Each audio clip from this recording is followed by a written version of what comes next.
Hey all, it's been a while since I've done anything. 8 months give or take. Haven't touched a wrench or a scope. I have used a scanner. I went and looked at one for a buddy at his shop, I don't know, a couple months back or something, and for a problem. And I'm not going to get into that because I didn't document anything, have any proof, so I'm not going to go there. But I went today after being contacted last week by a friend of mine that owns a shop, and he still has a 2014 Ram 1500 5.7 Hemi engine. And I might get some stuff incorrect on what's been done by who, but it had most of the coils had been replaced. Looked like aftermarket stuff. I didn't ask, didn't really care. When he called, he said he wanted me to come look at this because originally it had a cylinder 3 misfire, and I believe the customer had installed the coils and new plugs, and it still had the misfire, so it ended up going to his shop. I believe this thing has 176,000 and change miles. It could be 146,000 and change. I don't know. Didn't really matter for what I was doing. They determined that the heads needed to come off, so they pulled the heads with the engine still in the truck and sent them to get redone. It ended up getting new valves, new springs, new seats, new guides, new everything. And in the process of that being done, I believe, is when he told me that he came across some information that suggested he'd better check the cam because the rollers tend to wear the cam lobes off. So anyway, he looked at that, and indeed it needed a cam. And so at that point, the engine came out. They took the cam out, got a new cam, lifters, and the whole to-do there. So now we've got new heads, new cam, all this on a 150-ish plus 1,000-mile engine or whatever, which he reluctantly did, but he said he couldn't find an engine available, so he did it anyway. Start off with the cylinder 3 misfire, and when he called me, he had a cylinder 5 misfire, and they wanted me to come see if I could tell them what was wrong with it. So I went down there today. I couldn't go yesterday. I had to go to I didn't have to. I wanted to go to my granddaughter's college orientation day kind of thing. But I've got some pictures of the scanner. When I got there, first thing I did was hook my e-scan up and pulled codes. There were no codes, so I looked at mode 6. The battery was dead on the vehicle when I got there. They charged it up. Looked at mode 6, and to my surprise, it actually did show some misfires, and it was on cylinder 5. Didn't get too concerned. Got the battery charged up. We started the truck. Indeed, it was missing. I went back, looked at mode 6. The cylinder 5 misfire counts was incrementing pretty quickly and got really high. I don't remember the number, 1,700 or something. At the point that I quit looking, it really didn't matter. It was misfire, and it was saying it was cylinder 5. I didn't take everything I owned equipment wise.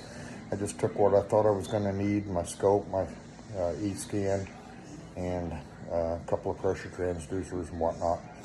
So this is the Hemi that has the individual coils on each cylinder, no secondary leads running all around the engine. So that was kind of nice. Cylinder 5 was a little troublesome to get to. The power brake booster was sitting pretty close to it, but anyway, we got there, we got that out, and then I did another cylinder 2 on the other bank, so I would have a good comparison cylinder. But I took a picture of the no codes and of the mode 6. I didn't get any of the other stuff. After it was running, it immediately set a pending code for cylinder 5 misfire 305. And I'm going to go into the scope and bring up the patterns, and we'll highlight some stuff, and I'll be back with you shortly.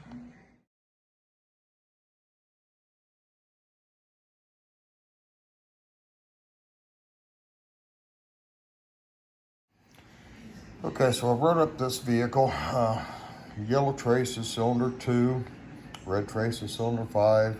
Immediately we can tell that there is something wrong with cylinder 5. So what I've got is start up, let it come back to idle, snap throttle, let it come back to idle. We'll zoom in here. I got the zoom highlight. We'll bring the zoom in a little bit and a little bit more. We'll get just one of these up for now. I'll bring it over a little bit. Get my cursors. Come over here.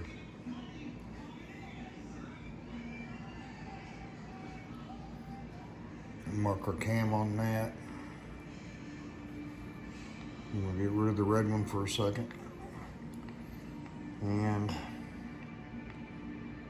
we're looking pretty good. I mean, this is the cylinder that's not showing any misfires. So let's bring red back on, get rid of yellow. Let's pan over so we can get all that one's events in. Get the cursors again. We want to go over to here.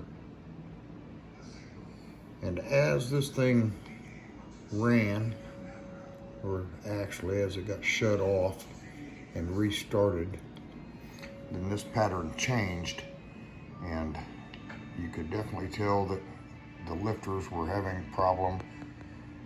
Even being where they're at now, this whole pattern started to change. Like the lifters were just totally collapsing. But as you can see, we've got zero compression-ish.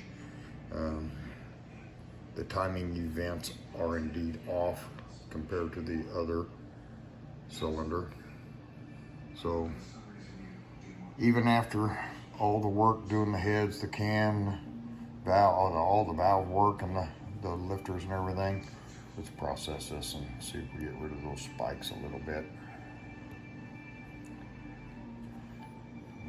Yeah, we get rid of everything.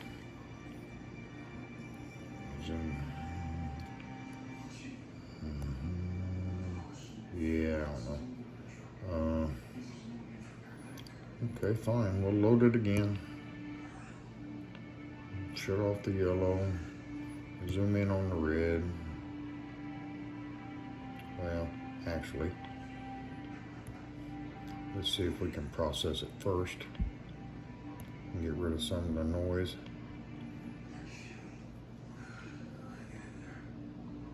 And we'll zoom in over here. Maybe. Maybe not. I don't know. Whatever. Just looks. Yep, that didn't work. Okay, fine. So we'll load it back up. Get rid of the yellow again. We just zoom in and look. So let's pan some and see if we can see any change while we were running and snapping this short amount of time. There's a snap. There's a snap.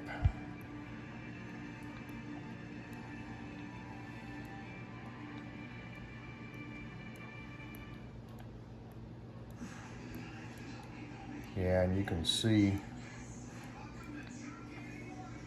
it at this point really just kind of came back to where it was in the beginning, but it is getting more rounded in the intake, and we're starting to lose any sign of valve function. After it was shut off and I restarted it, which I did not save, it started really losing its valve functions at all visibly. So they now get to tear it back down and start from scratch on the lifter's part. But anyway, all in all, after getting the coils out, which I hadn't touched a wrench in 8 months, getting the plugs out, getting everything hooked up and all, I mean, 5 minutes, we're done. Boom. Hope this is good for somebody to look at. Thanks. Sorry about the crappy video.